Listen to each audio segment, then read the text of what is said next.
Good morning class. आज हम लोग पढ़ने जा रहे हैं मेटामेरिज्म। क्या पढ़ेंगे? मेटामेरिज्म। तो चलिए देखते हैं मेटामेरिज्म आखिर क्या होता है। अभी तक जो हम लोग पढ़ चुके हैं वो आइसोमेरिज्म क्या होता है वो पढ़ चुके हैं, उसका टाइप्स देख चुके हैं। और हम लोग अभी जो डिस्कस कर चुके हैं वो है आपका chain isomerism, position isomerism, functional group isomerism. और आज का जो लेक्चर है आपका मेटामेरिज्म। क्या है आपका? मेटामेरिज्म। तो आज मेटामेरिज्म के बारे में हम लोग जानेंगे।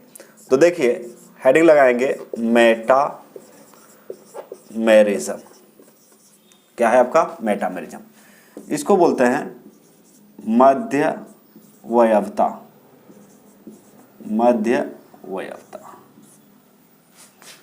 मध्यवयवता।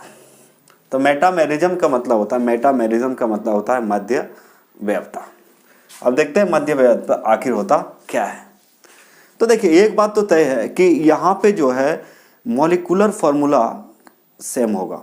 मतलब अलग अलग क्या होता है, दो या दो से अधिक हम लोग क्या लेते हैं, कंपाउंड लेंगे, लेकिन उसका मॉलिक्यूलर फॉर्मूला तो सेम होगा, लेकिन numbers of carbon atom on both sides of functional group are different is called metamerism. यानी कि जो फंक्शनल ग्रुप है ये डाइवैलेंट होना चाहिए। ये फंक्शनल ग्रुप क्या होना चाहिए? डाइवैलेंट होना चाहिए। डाइवैलेंट मतलब जैसे इसमें आप ले सकते हैं ईथर या फिर कीटोन। मेटामेरिज्म में जो केस है वहाँ पे आप क्या ले सकते हैं, या तो कीटोन लेंगे या तो ईथर ले सकते हैं। तो अभी हम लोग समझने की कोशिश करेंगे कि मेटामेरिज्म आखिर होता क्या है। तो ध्यान से समझिए, यदि कोई पूछे मेटामेरिज्म किसे कहते हैं तो आप बोलिएगा कि व्हेन टू और मोर, इसको मोर लिख सकते हैं या मोर देन लिख सकते हैं, मोर compounds having same molecular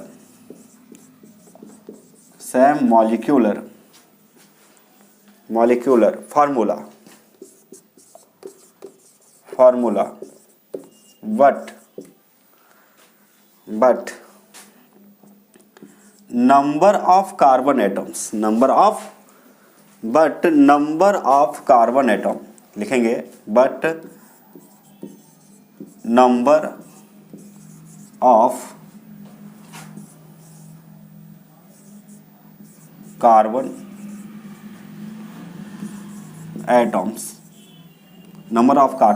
atoms on the both sides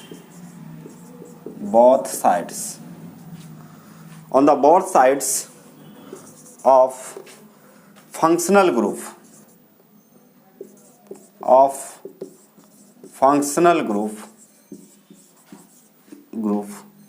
are different is called metamerism. क्या बोल सकते हैं? मेटामेरिज्म। क्या लिखा हुआ है? when two or more compounds having same molecular formula but numbers of carbon atom, यहाँ पे ध्यान देना है, but number of carbon atoms on the both sides of functional group are different is called metamerism.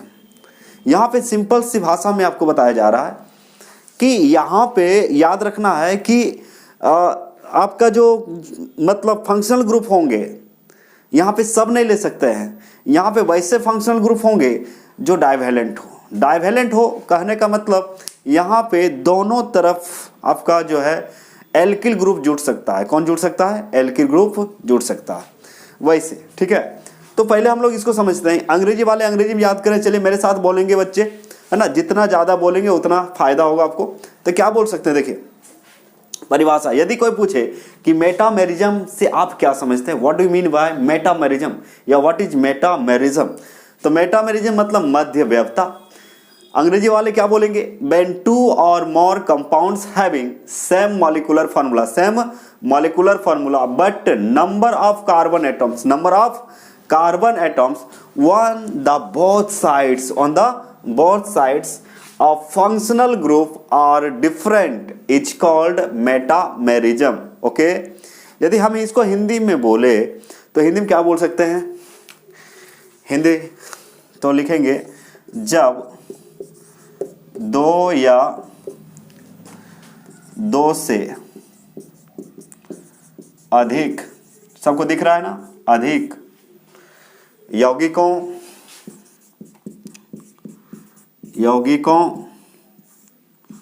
के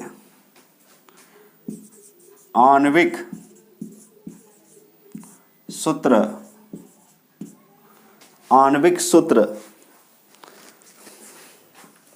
molecular formula मतलब क्या होता है, आणविक सूत्र समान हो। आप लोग हिंदी हम बोल रहे हैं उसको भी सुन के लिख सकते हैं, कोई दिक्कत नहीं है, आपका कलम चलनी चाहिए। इसलिए जब भी लेक्चर मतलब आप देखने बैठते हैं तो उस समय आप क्या करें, कॉपी और कलम आपके हाथ में होनी चाहिए, आपके पास होनी चाहिए, नहीं तो समझ नहीं पाएंगे, वीडियो देखने से कोई फायदा नहीं है। आप लिखिए, ज़्यादा बेनिफिशियल होगा आपके लिए, ठीक है। तो क्या बोल रहे हैं यहाँ पे देखिए, जब दो या दो से अधिक यौगिकों के आणविक सूत्र क्या हो, समान हो। तो आप लोग मेरे साथ लिख सकते हैं हिंदी, कोई दिक्कत नहीं है। बाद में आता है कि सर धुंधला दिख रहा है, नहीं दिख रहा है। एक चीज बताते हैं आपको कि यदि आप वीडियो देख रहे हैं आपको धुंधला दिख रहा है या क्लियर नहीं दिख रहा है तो उस समय क्या कर सकते हैं, जब वीडियो आप खोलते हैं तो कॉर्नर में 3 डॉट होता है, ठीक है, इसको आप क्लिक करेंगे, इसको क्या करेंगे, क्लिक करेंगे तो नीचे जो है आपका मेनू खुलेगा, वहाँ पे आएगा आपका मतलब एडवांस कुछ रहेगा, तो नीचे जाके एडवांस में क्या करेंगे, क्लिक करेंगे। उसको क्लिक करने के बाद आपका आ जाएगा यहाँ पे जैसे रहेगा 720p ऐसे कुछ रहेगा, 360p ऐसे कुछ रहेगा, तो आप 720 पे देख सकते हैं। तो उसमें आपको क्या होगा, पूरा क्लियर दिखेगा, है ना। वैसे तो क्लियर ही दिखना चाहिए। तो जब दो या दो से नहीं, एक बच्चे कमेंट किए थे इसलिए आपको बता दिए, है ना, जब दो या दो से अधिक यौगिकों के आणविक सूत्र क्या हो, समान हो, क्या हो जी, समान हो, परंतु क्रियाशील समूह के दोनों तरफ, परंतु क्रियाशील समूह के दोनों तरफ क्रियाशील समूह के दोनों तरफ कार्बन परमाणुओं की संख्या, कार्बन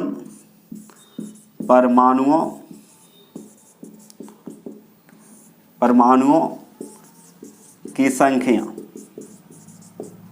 कार्बन परमाणुओं की संख्या भिन्न भिन्न हो, भिन्न भिन्न मतलब अलग अलग हो, भिन्न भिन्न हो। चलिए आप लोग भी लिखिए, जो हिंदी लिखते हैं लिखिए साथ में, जब दो या दो से अधिक यौगिकों के आणविक सूत्र क्या हो, समान हो, परंतु क्रियाशील समूह के दोनों तरफ कार्बन परमाणुओं की संख्या भिन्न भिन्न हो, तो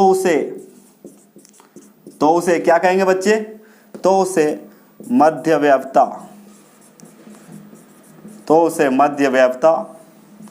कहते हैं। तो उसे क्या कहते हैं, मध्यवयवता। सबको समझ में आ गया है ना। तो एक बार और सुन ले, हिंदी इंग्लिश दोनों में, ठीक है। याद करते चाहिए, क्या याद करना है, when two or more compounds having same molecular formula but number of carbon atoms on both sides of functional group are different is called metamerism। Hindi देखिए, लिखना जिसको चाहिए, जो लिखना चाहते हैं लिख सकते हैं। जब दो या दो से अधिक यौगिकों के आणविक सूत्र समान हो परंतु क्रियाशील समूह के दोनों तरफ कार्बन परमाणुओं की संख्या भिन्न भिन्न हो, मतलब अलग अलग में हो, अलग अलग चेन हो, यानी कि यहाँ पे एल्किल ग्रुप जो होगा वो अलग अलग कार्बन की संख्या में होंगे, कहीं 1 हो सकता है, कहीं 2 हो सकता है, कहीं 3 हो सकता है।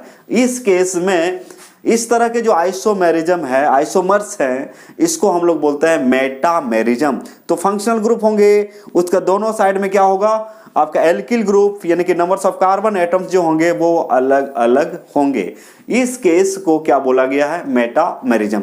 सबको दिख रहा है, क्लियर दिख रहा है, कमेंट करके बताएंगे क्लियर दिख रहा है ना, समझने में तो कोई दिक्कत नहीं हो रही है। चलिए इसका क्या करें, स्क्रीनशॉट लें, फिर आगे बताते हैं, है ना।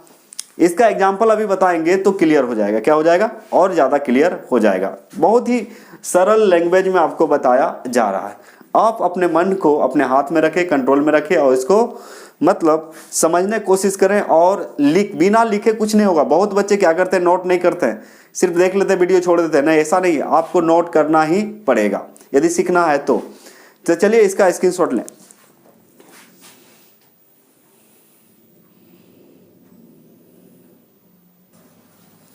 चलिए इसका एग्जाम्पल देखते हैं, उदाहरण देखते हैं। क्या देखते हैं, इसका उदाहरण, ठीक है। एग्जाम्पल देखिए, तो मान लीजिए आपका दिया हुआ है C4H10O फॉर एग्जाम्पल।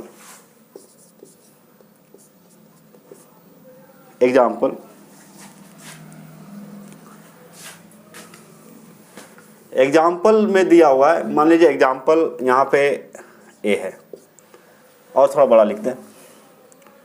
जैसे एग्जाम्पल दिया हुआ है C4H10O, C4H10O। अब इसको चेक करना है, C4H10O दिख रहा है सबको, C4H10O है, ठीक है। हमें चेक करना है ये मेटामेरिज्म है या नहीं। तो देखिए इसको कैसे चेक किया जाता है। अब यहाँ पे देखिए इसको कैसे कैसे लिख सकते हैं। जैसे एक नंबर ले लें आप, जैसे मान लिया जाए आपका दिया हुआ है CH3O, CH2, CH2, CH3। सबसे पहले तो यहाँ पे चेक करेंगे कि यहाँ पे कार्बन 4 है या नहीं। तो कार्बन C4 है, तो देखिए यहाँ पे C4 है कि नहीं, 1 2 3 4, कार्बन 4 है, कोई दिक्कत नहीं है। हाइड्रोजन यहाँ पे 10 है, हाइड्रोजन कितना है यहाँ पे 10। तो यहाँ पे देखिए 3 और 2 5 और 2 7 और 3 10, तो हाइड्रोजन कितने हो गए, हाइड्रोजन हो गए 10। हाइड्रोजन कितने हो गए 10, ठीक है, सही है। ऑक्सीजन 1 है, तो ऑक्सीजन भी यहाँ पे 1 है। तो आपको बताया गया था, याद कीजिए, जब OCH3 रहे तो इसको क्या बोलते हैं, मिथॉक्सी। क्या बोलते हैं, मिथॉक्सी, ठीक है, यानी कि ईथर है। और OC2H5 को बोलते हैं हम लोग इथॉक्सी। क्या बोलते हैं इसको, इथॉक्सी। अब यहां पे देखा जाए तो ये कार्बन का लंबा चेन ये वाला है ना, तो इसको आप बोल सकते हैं मिथॉक्सी प्रोपेन। क्या बोल सकते हैं इसको, मिथॉक्सी प्रोपेन, यानी कि ये पोर्शन को क्या बोलेंगे, मिथॉक्सी। इसको क्या बोलेंगे, मिथॉक्सी। इधर कितने कार्बन है, 1 2 3, है ना। इसको ऐसे भी बोला जा सकता है आईपीएससी के केस में कि 1 मिथॉक्सी प्रोपेन, या फिर इसको बोलते हैं हम लोग मिथॉक्सी प्रोपेन। क्या बोलते हैं इसको, मिथॉक्सी प्रोपेन, ठीक है। अब इसी को यदि हम दूसरा आइसोमर लिखें तो इसको ऐसे भी तो लिख सकते हैं, CH3 CH2O CH2 और CH3। चलिए मैच करवाइए। यहां पे आप देख सकते हैं कार्बन कितना है, 1 2 3 4, तो यहां भी कार्बन कितना है, 4 है। उसके बाद हाइड्रोजन देखिए 3 और 2 5, 5 2 7 और 3 10, तो यहां हाइड्रोजन कितना है, 10। हाइड्रोजन कितना है, 10। ऑक्सीजन देख सकते हैं आप, ऑक्सीजन कितना, 1, तो यहाँ ऑक्सीजन 1, तो यहाँ भी कितना है, 1 है। यानी कि दोनों का ही मॉलिक्यूलर फॉर्मूला क्या हो गया, सेम। मॉलिक्यूलर फॉर्मूला क्या हो गया, सेम। इसका नाम यदि लिखेंगे तो देखिए इसको क्या बोलते हैं, इथॉक्सी। क्या बोलते हैं, इथॉक्सी। और 2 कार्बन को क्या बोलते हैं, ईथेन। तो इसको आप बोल सकते हैं इथॉक्सी ईथेन। क्या बोल सकते हैं, इथॉक्सी ईथेन। ये हो गया आपका इथॉक्सी ईथेन। आप समझ सकते हैं। अब यहाँ पे देखिए जो परिभाषा लिखे, क्या लिखे, व्हेन 2 और more compounds having same molecular formula but different number of, या the numbers of carbon atom on the both sides of functional group are different is called metamerism। अब यहाँ पे देखिए बच्चे, ये तो हो गया फंक्शनल ग्रुप। इधर कितना है, इधर कार्बन चेन जो है 1 कार्बन है, और इधर कितने कार्बन है, 1 2 3 है, ठीक है। यहाँ पे देखिए ये हो गया फंक्शनल ग्रुप, ये क्या हो गया आपका फंक्शनल ग्रुप। दोनों तरफ का कार्बन चेन देखिए, इधर कितना मिला था 1, लेकिन इधर कितना कार्बन का चेन है 2, इधर मिला था 3 तो इधर कितना है 2, तो ये डिफर कर गया। यहाँ carbon, number of carbon atom on the both sides of functional group are different, तो दोनों साइड ही क्या है, अलग अलग है, दोनों साइड क्या है आपका, अलग है, तो इसको बोला जाएगा मेटामेरिज्म। ये दोनों आपस में क्या कहलाएंगे, मेटामेरिज्म, क्योंकि फंक्शनल ग्रुप के दोनों तरफ का जो कार्बन चेन है या फिर एल्किल ग्रुप है वो डिफरेंट है। यहाँ पे देख सकते हैं इधर कितना है 1 है तो इधर 2 कार्बन का है, इधर 3 कार्बन एटम का चेन है तो इधर 2 का है। इसका मतलब क्या हो गया, कार्बन एटम का जो चेन है वो डिफर कर गया है फंक्शनल ग्रुप के दोनों ही तरफ, तो इसको क्या बोलते हैं, मेटामेरिज्म। क्या बोलते हैं इसको, मेटामेरिज्म। समझ में आ गया, तो इसको क्या करें, फटाफट लिखें, इसको लिखें, सबको दिख रहा है साफ साफ।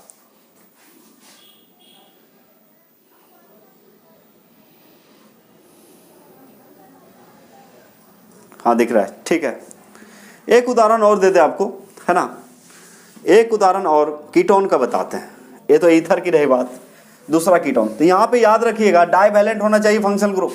जैसे ईथर को हम लोग कैसे लिखते हैं, यही से, इसका मतलब इधर भी एल्किल ग्रुप जुड़ सकता है, इधर भी एल्किल ग्रुप जुड़ सकता है। ठीक उसी प्रकार कीटोन को देखिए, C डबल बॉन्ड और इधर सिंगल बॉन्ड रहता, इधर भी R जोड़ सकते हैं, इधर भी R जोड़ सकते हैं। तो इसको R माने तो इसको R डैश, इसको R माने तो इसको R डैश। समझ में आ रहा है, यानी कि दोनों तरफ कार्बन एटम का चेन जुड़ सकता है, तभी मेटामेरिज्म क्या है, पॉसिबल है। तो अभी हम लोग देते हैं एक उदाहरण कीटोन का लेते हैं। किसका लेते हैं, कीटोन का। कीटोन में भी संभव है क्योंकि ये भी डाइवैलेंट है, दोनों तरफ आपका जो है एल्किल ग्रुप जोड़ सकता है। तो एक उदाहरण ले रहे हैं C5H10O। सेकेंड उदाहरण है C5H10 और O। तो पहला आइसोमेरिज्म लिखेंगे, इसका पहला आइसोमर्स लिखेंगे। जैसे मान लिया जाए C5 है, C कितना है आपका 5 है, तो ऐसा भी तो हो सकता है CH3 C double bond O, CH3 C double bond O, फिर है 1 2 3 CH2 CH2 1 2 3 4 और ये कितना हो गया 5 हो गया। अब इसका नाम लिखेंगे तो गिनती किधर से होंगे, गिनती जिधर से सबसे पहले आपका फंक्शनल ग्रुप मिलेगा, तो इधर से जाएंगे तो कितना नंबर 2 नंबर, इधर से जाएंगे तो कितना हो जाएगा 2 नंबर, यानी कि काउंटिंग किधर से होगा, इधर से। तो इसका जब नाम लिखेंगे तो क्या हो जाएगा, पेंटेन। क्या हो जाएगा, पेंटेन 2ONe। चूंकि ये कीटोन है, इसको क्या बोलते हैं हम लोग, ये जो दिख रहा है आपको ये आपका कीटोन है, ये क्या है आपका कीटोन। और कीटोन का जो सफिक्स होता है ONe होता है। क्या होता है, अंत में क्या लगता है ONe। तो टोटल कार्बन कितने हो गए, टोटल कार्बन हो गए 5। टोटल कार्बन कितने हो गए बच्चे 5। जैसे देखिए 1 2 3 4 5। उसके बाद मिलाना भी तो है, क्या मिलाना है कि सब एटम की संख्या सेम है या नहीं। अब यहाँ पे देखिए आराम से, कार्बन कितना है 1 2 3 4 5, ठीक है। हाइड्रोजन की चेन है तो 3 3 और 2 5 2 7 और 3 10, ठीक है। ऑक्सीजन 1 है तो ऑक्सीजन 1 है। टोटल कार्बन 5 है तो 5 को क्या बोलते हैं, पेंटेन। क्या बोलते हैं, पेंटेन। उसके बाद कितने नंबर में कीटोन है, 2 नंबर में, तो क्या लगाएंगे 2 और ONe, 2ONe। समझ में आ गया। अब यहाँ पे देखिए दूसरा इसका आइसोमर क्या हो सकता है, जैसे CH3 है, CH2 है, CO, तो 1 2 3 कार्बन हो गया, 4 कार्बन और 1 5 कार्बन, ठीक है। अब इसका काउंटिंग कीजिएगा तो इधर से करेंगे तो 3 नंबर, इधर से करेंगे तो 3 नंबर, तो 1 2 3 4 5, ठीक है। 5 कार्बन हो गए। हाइड्रोजन देखिए 3 2 5 2 7 और 3 10, तो हाइड्रोजन 10 है। ऑक्सीजन है 1, तो ऑक्सीजन यहाँ 1 तो यहाँ भी कितना है 1 है। मॉलिक्यूलर फॉर्मूला तो सेम होना चाहिए ना, तो सेम हो रहा है ना, समझ में आ रहा है आपको। तो यहाँ कार्बन 5, हाइड्रोजन 10 और ऑक्सीजन 1, सही है। अब इसका नाम लिखेंगे तो कार्बन चेन कितना है 5 का, तो क्या हो जाएगा पेंटेन। क्या हो जाएगा, पेंटेन। और अब कितने नंबर में कीटोन है, CO कितने नंबर में है, 3 नंबर में। कितने नंबर में है, 3 नंबर में, तो क्या हो जाएगा 3ONe। क्या हो जाएगा 3ONe। तो ये हो गया आपका कीटोन। तो यहाँ पे देखिए मेटामेरिज्म में क्या होता है, इधर का देखिए पहला आइसोमर में देखिए इधर कार्बन का चेन जो है इसके बाद कितना है, एक कार्बन का चेन है, लेकिन इसमें कितना है, इस कार्बन यानी कि जो कीटोन है फंक्शनल ग्रुप के बाद इधर शुरू में कितने कार्बन का चेन है, एक और एक दो। दूसरा साइड मैच करवाइए, इधर कितने कार्बन का चेन है, एक दो तीन का। तो कीटोन के बाद यहाँ इसके बाद बात कर रहे हैं हम लोग, इसके बाद है ना, इधर कितना कार्बन का चेन है, एक दो तीन, लेकिन इधर कितना है, एक और एक दो। तो देखिए यहाँ पे फंक्शनल ग्रुप के दोनों तरफ जो कार्बन एटम का जो चेन है या कार्बन एटम की संख्या है वो अलग अलग है, साफ साफ नजर आ रहा है। दोनों ही एग्जाम्पल में आपको साफ साफ देख सकते हैं कि दोनों तरफ फंक्शनल ग्रुप के दोनों तरफ, फंक्शनल ग्रुप के दोनों तरफ का दोनों में देखिएगा तो अलग अलग हो जाएगा। इधर इधर मिल रहा है, पहला में मैच मिलाइए, इधर एक कार्बन मिल रहा है, इधर कितना कार्बन है, दो कार्बन, इधर तीन कार्बन है, एक दो तीन, इधर कितना, एक और एक दो। तो इस तरह से ये आपस में क्या हुए, मेटामर्स हुए। क्या हुए, मेटामर्स। और ये घटना को हम लोग मेटामेरिज्म बोलते हैं। सबको समझ में आ गया। तो आज के लेक्चर में हम लोग ने क्या देखा, मेटामेरिज्म की बात की। किसका बात की, मेटा में। समझते जाइए, यहाँ पे समझना इंपॉर्टेंट है बच्चे। यहाँ पे क्या है, ध्यान देना, समझ में आ रहा है कि नहीं, समझना बहुत ही इंपॉर्टेंट है। तो हम उम्मीद करते हैं कि आप समझ गए होंगे। मेटामेरिज्म में क्या है, जैसे मान लिया हम फंक्शनल ग्रुप हैं, हम क्या है, फंक्शनल ग्रुप। ये मुंडी मान लो फंक्शनल ग्रुप, मुंडी को क्या मान लेंगे, फंक्शनल ग्रुप। और ये दोनों जो डेना है इसको बोलते हैं एल्किल ग्रुप, एल्किल ग्रुप बोलते हैं। क्या बोलते हैं, एल्किल। ठीक है, तो इधर कार्बन जुटेगा, इधर क्या जुटेगा, कार्बन। मान लीजिए यहाँ पे क्या होता है कि फंक्शनल ग्रुप तो रहेगा ही, दोनों में सेम ही रहेगा, लेकिन यहाँ पे कार्बन एटम इस साइड अलग संख्या में होंगे और ये साइड अलग संख्या में होंगे। तो इस घटना को क्या बोलेंगे, मेटामेरिज्म। क्या बोलेंगे, मेटामेरिज्म। तो ये आपका मेटामर्स है ना। तो इस तरह से हम लोग आज देखे मेटामेरिज्म। अब रह गया जैसे कि हम लोग देखे थे आइसोमेरिज्म। तो आइसोमेरिज्म में हम लोग देखे थे स्ट्रक्चरल आइसोमेरिज्म और स्टेरियो। तो स्ट्रक्चरल कितने टाइप्स होते हैं, 4 टाइप्स होते हैं। पहला चेन, दूसरा पोजीशन, तीसरा फंक्शनल ग्रुप और चौथा है आपका मेटामेरिज्म। अब हम लोग पढ़ेंगे स्टेरियो आइसोमेरिज्म। स्टेरियो आइसोमेरिज्म में हम लोग सीखेंगे ये 2 टाइप्स के होते हैं, एक ज्योमेट्रिकल होता है, एक ऑप्टिकल। तो नेक्स्ट लेक्चर में हम लोग जो पढ़ने वाले हैं पूरा आइसोमेरिज्म पढ़ लेंगे, स्टेरियो आइसोमेरिज्म पढ़ेंगे। उसके बाद एक और बताएंगे आपको, एक होता है टोटोमर्स होता है। क्या होता है, टोटोमर्स होता है, उसको बताएंगे। फिर होता है आपका मतलब ऑप्टिकल आइसोमेरिज्म बताएंगे और ज्योमेट्रिकल आइसोमेरिज्म बताएंगे। इसके साथ साथ रिंग चेन आइसोमर बताएंगे। क्या बताएंगे, रिंग चेन आइसोमर। मतलब चेन को आप रिंग में बदल सकते हैं, रिंग को आप चेन में बदल सकते हैं। तो इस तरह से कुछ और बच गया। उसके बाद हम लोग बहुत जल्दी ही हाइड्रोकार्बन शुरू करेंगे, है ना। तो इस तरह से इसको क्या करेंगे, आप लोग ठीक से नोट कर लेंगे। कमेंट सेक्शन में कमेंट करेंगे कि आपको समझ में आ रहा है या नहीं आ रहा है, तो इसको आप ठीक से नोट कर लेंगे। ठीक है बच्चे, आज का लेक्चर यहीं समाप्त होता है। मिलते हैं नेक्स्ट लेक्चर में, तब तक के लिए थैंक यू।